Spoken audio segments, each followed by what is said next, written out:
Menteri Keuangan Purbayayudi Sadewa menindak tegas alumni penerima beasiswa LPDP yang viral karena menghina Indonesia. Purbaya memastikan suami sang alumni yang juga penerima beasiswa LPDP bakal mengembalikan seluruh dana beasiswa beserta bunganya. Purbaya juga menegaskan akan melakukan blacklist terhadap yang bersangkutan dan tidak akan dapat bekerja di kantor pemerintah Indonesia. Purbaya mengingatkan para penerima beasiswa LPDP agar jangan menghina negara sendiri. Jadi Pak Dirut ini bosnya LPDP ini sudah bicara tadi dengan suami terkait ya, dan dia sepertinya sudah setuju untuk mengembalikan uang yang dipakai oleh LPDP. Berapa tuh? Jadi termasuk bunganya loh. Jadi bukan uang dipakai, kan kalau saya taruh uang itu di bank juga ada bunganya kan. Dengan treatment yang fair. Saya harapkan ke depan teman-teman yang dapat pinjaman LPDP, ya kalau mau nggak senang ya nggak senang, tapi jangan menghina-hina negara lah. Yang begitu, kita itu uang dari pajak dan sebagian dari utang yang kita sisihkan untuk memastikan SDM kita tumbuh. Tapi kalau dipakai untuk menghina negara, ya kita minta uangnya dengan bunganya kalau gitu. Nanti saya akan blacklist dia. Di seluruh pemerintahan nggak akan bisa masuk. Nanti kan kita lihat blacklist yang lain seperti apa. Jadi jangan menghina negara Anda sendiri. Viral penghinaan oleh alumni penerima beasiswa LPDP ini pun ditanggapi Wakil Ketua Komisi 10 DPR RI, Lalu Hadrian Irfani. Menurutnya, LPDP harus melakukan evaluasi total, dimulai dari perbaikan rekrutmen, perbaikan tujuan, dan keterbukaan akses. Penerima LPDP menjadi duta bangsa di negara tujuan. Penerima LPDP harus mampu memperkenalkan Indonesia, memperkenalkan adab, budaya, etika, sopan santun yang menjadi kekayaan bangsa dan negara. Penerima LPDP memiliki utang budi kepada negara. Oleh sebab itu, evaluasi harus dilakukan oleh LPDP. Sebelumnya viral di media sosial, alumni penerima beasiswa Lembaga Pengelola Dana Pendidikan atau LPDP, Dwi Sasetyaning Tias, yang mengaku bangga anaknya kini memiliki paspor warga negara Inggris. Postingan ini mendapat sorotan publik. Sejumlah warganet menilai pernyataan Dwi tidak tepat disampaikan oleh penerima beasiswa negara yang pendidikannya didanai dari anggaran publik. Setelah postingannya viral dan memicu perdebatan, Dwi Sasetyaning Tias mengunggah permintaan maaf di media sosialnya. Tim Liputan Kompas TV.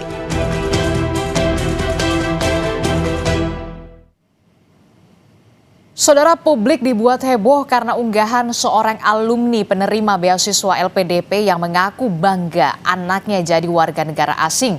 Unggahan ini dianggap menghina Indonesia. Pasalnya LPDP adalah beasiswa yang dikelola oleh lembaga negara yang dananya berasal dari publik. Bagaimana sebenarnya mendudukkan aturan hak dan kewajiban penerima beasiswa pemerintah?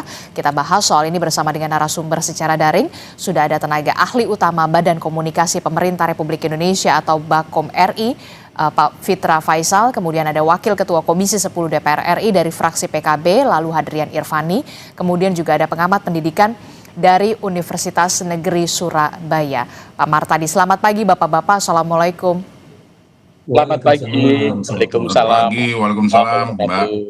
Ya, saya mau ke Pak Fitra dulu. Pak Fitra, ini dari Bakom Republik Indonesia. Apakah kemudian distribusi penerimaan atau penerima LPDP ini sebenarnya sudah sesuai dengan proporsional secara wilayah dan juga latar belakang ekonomi, termasuk juga apa yang kemarin kita lihat bagaimana permasalahan yang kemudian terblow up di media sosial oleh DS ini. Seperti apa Pak Fitra?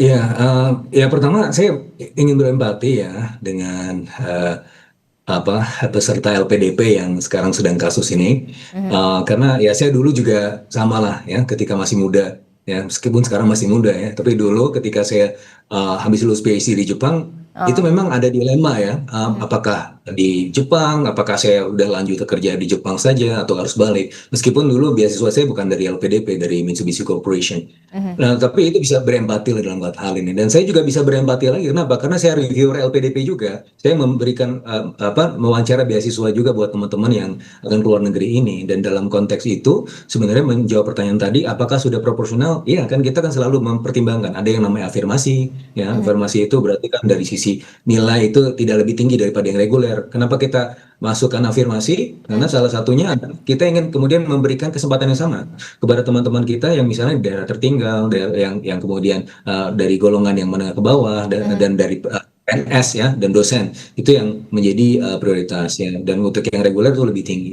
Nah juga kalau misalnya kita melihat dari sisi seleksi ya, ketika saya mewawancarai ya, itu kan kita melihat tuh papernya, dan dari papernya itu kita baca. Nah dari hal yang salah satu yang krusial adalah kalau Anda nanti sudah selesai, ini apa kontribusi Anda untuk negara ini, gitu kan? Karena ini kan taxpayers money, gitu. Nah itu menjadi salah satu kunci seleksi ya. Meskipun ya kalau dalam konteks paper itu bisa nulis apapun ya. Makanya kita triangulasi ya ketika wawancara. Nah, tetapi sebenarnya begini juga, ini otokritik juga sebenarnya buat teman-teman LPDP. Saya juga menyampaikan juga kepada teman-teman LPDP ya, bahwa sebenarnya nggak perlulah langsung balik lagi ke sini ya, dia berdiaspora aja di luar negeri ya, mendapatkan keuntungan-keuntungan, mendapatkan pengalaman, baru kemudian balik lagi. Nah, karena kan kita di sini dalam konteks Indonesia ya belum bisa kemudian memberikan kesempatan yang lebih baik ya, dalam hal itu ya pada akhirnya kan bisa balik lagi ya. Bagaimana misalnya India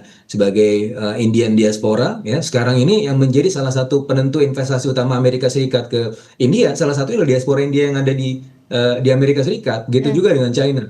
Nah ini sebenarnya hal-hal yang bisa kita lihat ke depan. Jadi bukan dalam konteks brain drain, tapi brain circulation. Tetapi dalam konteks penegakan aturan ya, ini suatu hal yang sebenarnya agak ya lumayan krusial ya, kalau misalnya kita bicara mengenai nanti apakah dia balik lagi atau enggak.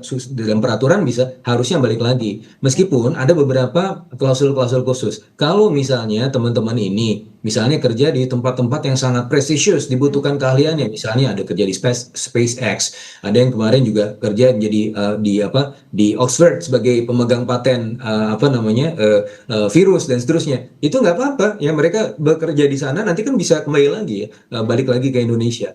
Nah tetapi sekali lagi ya, saya juga melihat bahwa ini ya memang ada ya, ada unsur-unsur ya ketidaksukaan ya, kita lagi galau dan seterusnya. Tapi jangan menghina negara lah, itu kan udah melanggar sekali gitu. Ada apa ya, kewajiban moral dan juga etika di sana ketika kemudian sudah diberikan hak istimewa untuk mendapatkan LPDP yang kita tahu uangnya juga dari pajak rakyat. Tentu ini menjadi keprihatinan kita semua begitu, termasuk juga menjadi bahan evaluasi terkait dengan rekrutmen, terkait juga soal evaluasi kontribusi alumni LPDP terhadap pembangunan nasional sudah pasti.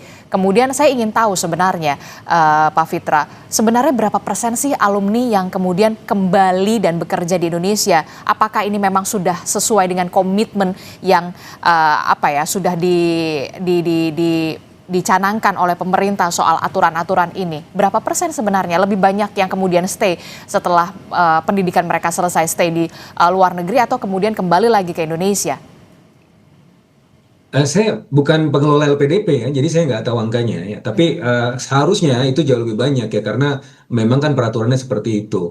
Nah, tapi memang sebagaimana yang saya sampaikan tadi, ada semacam halangan ya. Misalnya dulu di zaman tahun 82 sampai 96 ada namanya beasiswa STAID ya, yang di zamannya Pak Habibie ya, Science Technology for Industrial Development. Nah itu memang engineer-engineer kita itu dikirim ke luar negeri, bahkan sejak lulus SMA ya, S1, S2, S3-nya di luar negeri, karena ada kebutuhan khusus ya. Di dalam negeri ada industrinya, misalnya ada PT DI, PT PAL, ya, KAI dan seterusnya.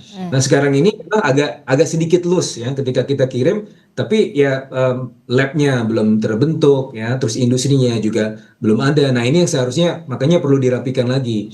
Nah ini juga seharusnya menjadi roadmap LPDP yang sesempit yang saya tahu. Tapi kalau dalam konteks presentasi saya kurang paham, Mbak. Oke, saya ke Pak Lalu dulu. Pak Lalu, ini kalau Anda dari DPR, apa yang kemudian harus segera didorong oleh pemerintah soal dengan adanya kasus ini dalam tanda kutip ya, terblow up di media sosial, tentu menjadi keprihatinan. Evaluasi seperti apa yang harus segera dilakukan, baik dari lembaga LPDP ataupun dari pemerintah soal pengetatan ini, aturan ini yang harus diperketat kembali?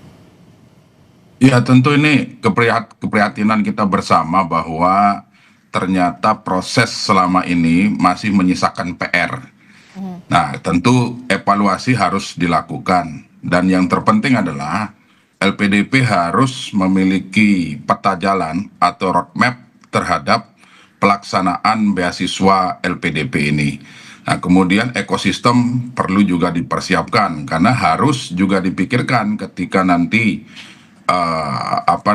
setelah mereka selesai studi di negara tersebut, pilihannya apakah yang seperti yang disampaikan Mas Pitra tadi, apakah boleh tinggal di sana dalam kurun waktu berapa lama, kemudian walaupun tinggal di sana kewarganegaraan tetapi tetap juga bisa berkontribusi untuk bangsa dan negara, atau harus kembali ke tanah air tetapi konsekuensinya negara juga harus mempersiapkan ekosistem itu tadi. Negara harus mempersiapkan ketika mereka kembali ke tanah air, maka akan disalurkan kemana? Ke industri atau ke government, atau tugas-tugas khusus yang diberikan oleh negara. Nah, inilah yang harus segera dibangun ekosistem ini. Terkait dengan hal-hal lain seperti regulasi dan sebagainya, saya rasa LPDP sudah memiliki regulasi itu dan tinggal sepertinya adalah untuk disosialisasikan saja ini, bahwa ada afirmasi untuk daerah 3T, untuk yang kurang mampu, kemudian untuk talenta-talenta kita yang berprestasi hari ini baik di bidang agama dan di bidang-bidang lain juga sebenarnya LPDP sudah memiliki itu. Cuman akses informasi inilah yang perlu tersampaikan juga kepada masyarakat kita, tidak hanya di kota-kota besar, tetapi masyarakat kita di seluruh tanah air, baik yang terdepan, terluar, tertinggal dan sebagainya. Nah, inilah yang harus dilakukan. Dan yang perlu diingat bahwa peserta beasiswa LPDP ini, pemberian fasilitas beasiswa ini bukan fasilitas pribadi. Ini adalah dana yang diambil dari pajak rakyat, dari uang rakyat yang disiapkan oleh negara dengan tujuan adalah mempersiapkan generasi unggul, SDM yang berkualitas untuk sebesar-besarnya berkontribusi untuk kepentingan bangsa dan negara. Nah, oleh sebab itu, tentu saya berharap dalam kasus yang terjadi hari ini, maka pemahaman kebangsaan, pemahaman keindonesiaan ini juga sepertinya sudah mulai luntur.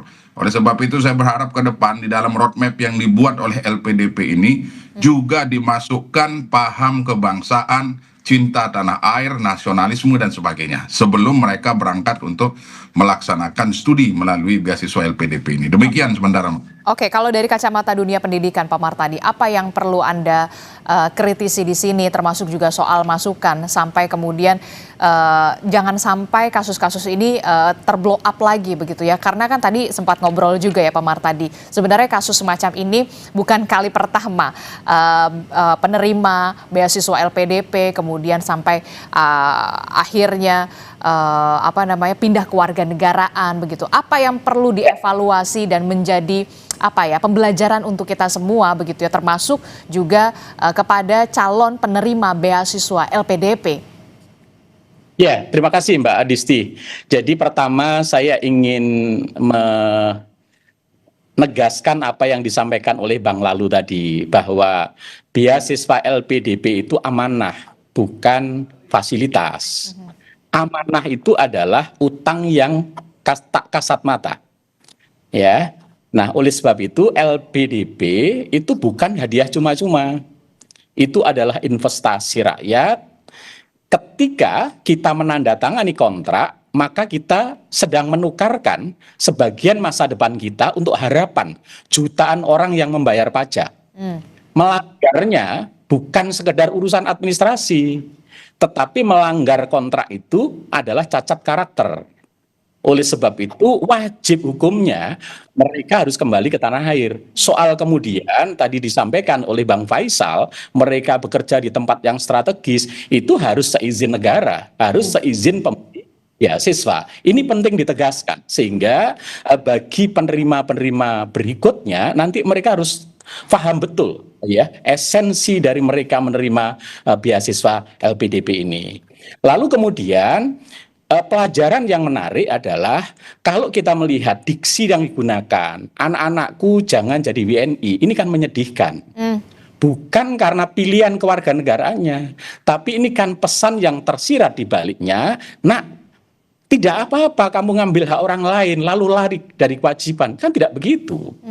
Ya, pelajaran terbaik bagi anak bukanlah fasilitas negara yang maju itu, tapi melihat orang tuanya menjadi orang yang memegang sebuah komitmen, memiliki integritas, ya, itu lebih mahal daripada sekedar permanent residence. Nah, ini penting buat kita semua agar kemudian kita jangan meninggalkan legacy kepada anak-anak kita seolah-olah mereka terhormat mendapatkan permanent resident di balik ya hutang orang tua kepada negara, pengingkaran orang tua kepada janji terhadap negara. Ini menurut saya penting. Lalu berikutnya saya sepakat dengan Bang Faisal lagi dan Bang Lalu bahwa memang kita sekarang jadi tersadar bahwa ternyata ada penerima beasiswa LPDP yang tidak kembali dan ini menjadi point untuk melakukan pembenahan ya sistem mekanisme tujuan dari LPDP. Ya, meskipun tadi kita juga tahu bahwa alasan kenapa dia mengungkapkan itu karena ada frustasi, kecewa terhadap negara dan seterusnya. Dan ini juga menjadi bahan kritik buat kita semua bahwa ternyata negara kita, pemerintah kita belum mampu untuk memberikan fasilitasi pada putra-putra terbaik yang sudah kita kirim ke luar negeri dan ketika kembali kita belum bisa memberikan tempat yang layak. Ini saya pikir juga menjadi bahan otokritik bagi kita semua agar kita ketika mengirim anak-anak yang mendapat beasiswa ke luar negeri, kita sudah harus fokus benar-benar yang dibutuhkan program prioritas pembangunan kita sehingga tatkala mereka berangkat itu kemudian kembali memang tempatnya ada, fasilitasinya ada. Jangan kemudian mereka mengambil sesuai dengan keinginannya, begitu pulang ternyata Indonesia nggak ada. Lah kalau nggak ada memang mau ngerjain ngapa kan gitu. Ini persoalan. Sehingga sekali lagi ini menjadi sebuah poin penting, momentum penting untuk kita semua agar semuanya berbenah diri, kemudian menata kembali sistem mekanisme beasiswa LPDP, lalu juga seleksi ke depan bukan hanya soal akademis tetapi integritas, kecintaan tanah air itu perlu dan itu tidak cukup hanya 3 hari dibekalin, nggak bisa cinta tanah air itu dibekalin. Apalagi hari ini muncul fenomena yang namanya floating generation.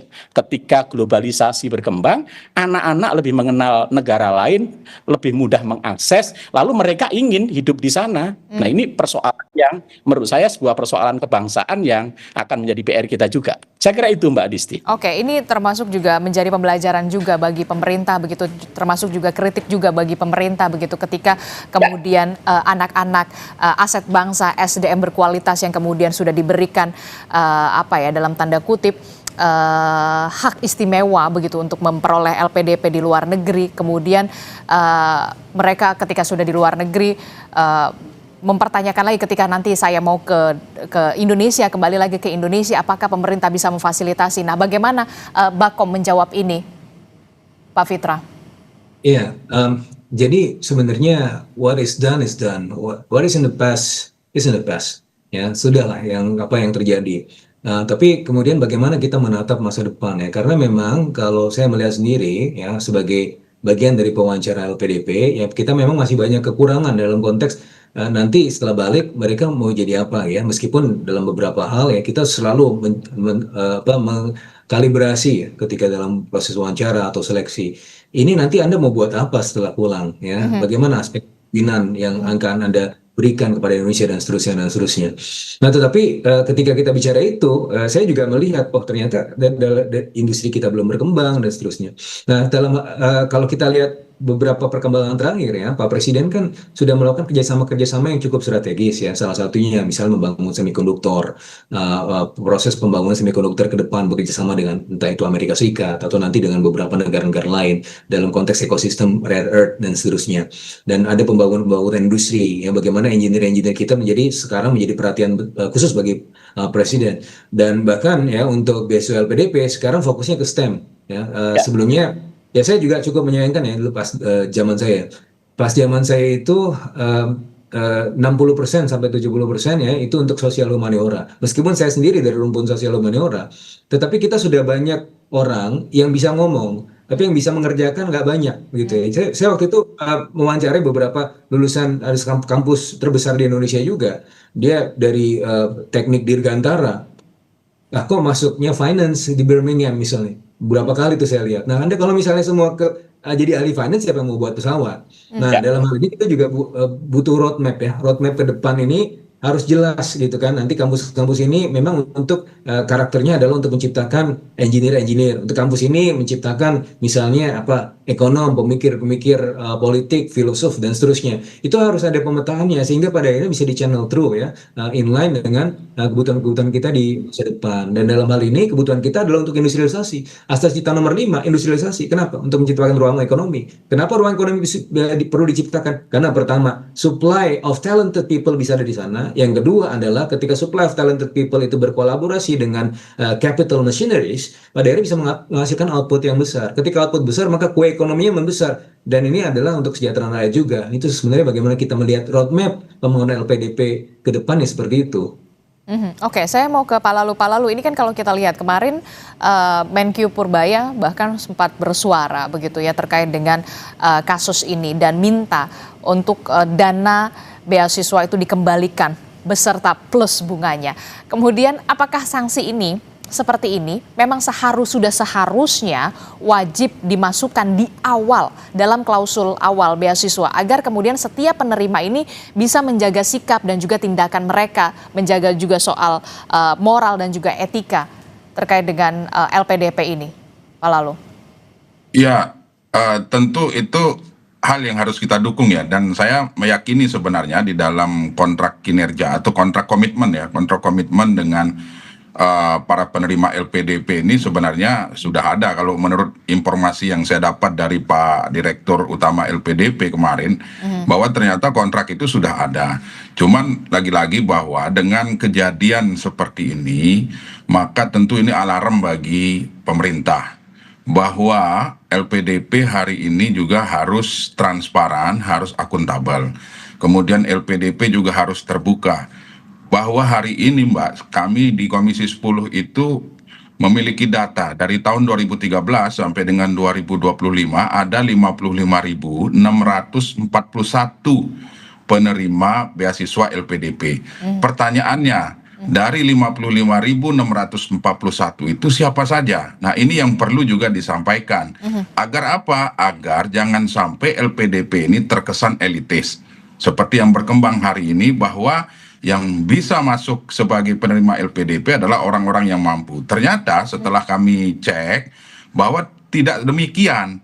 Dari 55.641 ini ya ada juga ya seperti afirmasi yang saya sampaikan di awal tadi bahwa ada dari daerah 3T, kemudian dari yang kurang mampu, kemudian alumni pondok pesantren dengan afirmasi-afirmasi yang diberikan. Nah, inilah yang harus disampaikan kepada publik. Nah, terkait kelemahan, kekurangan dan sebagainya, tentu kami berharap LPDP dengan mitra-mitranya seperti Kementerian Pendidikan Tinggi Sains dan Teknologi, Kementerian Pendidikan Dasar Menengah, dan Kementerian Agama duduk bareng, kemudian membuat regulasi, membuat sinergi dalam rangka mempersiapkan ekosistem itu tadi. Artinya kebutuhan-kebutuhan baik di bidang industri, baik di bidang government yang ada hari ini yang harus kita persiapkan, SDM unggul yang harus kita persiapkan ini juga harus berkorelasi. Jangan sampai nanti mereka kita sekolahkan, kemudian kembali ke Indonesia, tidak terserap di tanah air. Nah, ini menjadi salah satu alasan kan. Nah, oleh sebab itu ekosistem ini menjadi sangat penting. Oke, hari ini Presiden fokus kepada STEM. Nah, perlu dipikirkan juga, apakah nanti lulusan dari LPDP yang mengambil STEM ini sudah benar-benar kita persiapkan, tidak di negara kita gitu kan. Nah ini yang harus kita persiapkan. Tapi yang terpenting bagi kami di Komisi 10 adalah bahwa penerima beasiswa LPDP ini adalah duta bangsa. Tugasnya bukan hanya untuk belajar, tetapi juga memperkenalkan Indonesia di negara tujuan mereka. Adab, kemudian budaya, adat istiadat, nilai-nilai luhur bangsa itu harus mereka tunjukkan di negara-negara tujuan tersebut. Seperti itu, Mbak. Jadi menurut Anda, nanti ke depannya, apakah Anda juga akan beserta dengan komisi Anda terkait begitu ya, untuk bisa memanggil LPDP, harus ada regulasi yang kemudian lebih komprehensif lagi, evaluasi yang menyeluruh, walaupun memang di sini sudah ada kewajiban mengabdi 2 kali masa studi, 2N+1 tambahan di Indonesia, kemudian untuk bisa memastikan investasi beasiswa yang bersumber dari pajak dan anggaran negara ini kemudian memberikan dampak nyata bagi pembangunan SDM di tanah air. Kapan rencananya akan memanggil LPDP untuk bisa mencari win-win solution terkait dengan kasus ini? Ya, insya Allah sebelum Lebaran kami akan mengundang LPDP, kemudian mitra-mitra LPDP seperti Kemdikdasmen, Kemdikdesaintek, dan tentunya Kementerian Agama untuk kami diskusi bareng mempersiapkan roadmap setelah kejadian ini. Kelemahan-kelemahan yang ada hari ini sama-sama kita perbaiki. Bahwa hari ini kita tahu LPDP ini merupakan investasi negara di bidang pendidikan. Yang namanya investasi tentu yang kita harapkan adalah keuntungan besar bagi bangsa dan negara kita tercinta ini.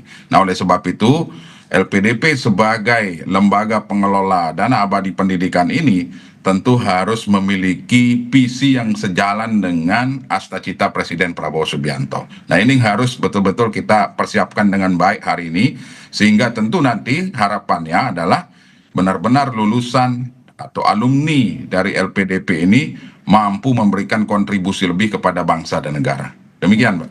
Oke, Pak Martadi dari dunia pendidikan, apa yang kemudian menjadi catatan kritis bagi penerima LPDP termasuk juga soal pemerintah ini supaya kedepannya bisa menjadi lebih baik dan ini juga menjadi pembelajaran bagi kita semua? Ya, begini Mbak Adisti, saya memberikan beberapa hal yang perlu dibenahi terkait dengan beasiswa LPDP ini. Pertama, tentu kita harus menguatkan paradigma beasiswa LPDP itu bukan fasilitasi. Dari awal harus clear, mereka harus paham para calon penerima itu. Tapi investasi pembangunan bangsa, ya. Kemudian karena investasi bagi negara, maka pemilihan prodi harus benar-benar fokus sesuai dengan yang tadi disampaikan oleh Bang Lalu, Bang Faisal, roadmap-nya clear untuk strategis pembangunan bangsa. Ke depan kita butuh insinyur mesin berapa orang, kita butuh misalnya ahli tambang berapa orang, sehingga yang dikirim memang betul-betul sesuai dengan kebutuhan prioritas pembangunan, sehingga ketika pulang ekosistemnya nanti akan mendukung. Lalu sistem seleksi LPDP juga harus menguatkan bukan hanya soal akademik ya, tetapi prioritas pembangunan tadi dan komitmen untuk cinta tanah air. Saya pikir ini perlu dikembangkan lagi ya, sistem seleksinya agar benar-benar mampu memotret, memilah dan memilih putra-putra terbaik yang punya komitmen untuk pembangunan bangsa.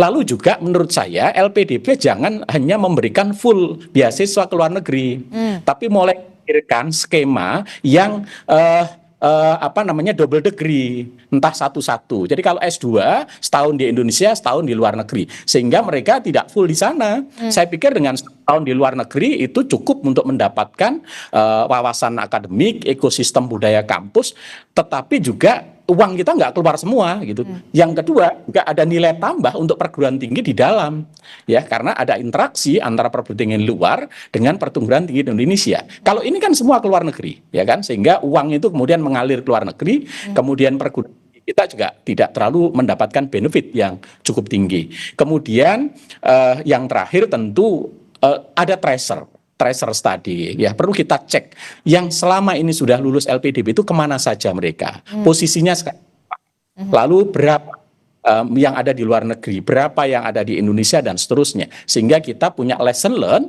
ke depan apa yang mesti harus kita sempurnakan, sehingga harapan kita semua beasiswa LPDP ini menjadi pengungkit motor penggerak untuk pembangunan Indonesia ke depan. Saya kira itu, Mbak Oke, Adisti. terakhir singkat saja Pak Fitra, dari pemerintah sendiri, pengawasan yang harus nantinya akan diperketat terkait dengan beasiswa dari pemerintah LPDP ini. Singkat saja Pak Fitra.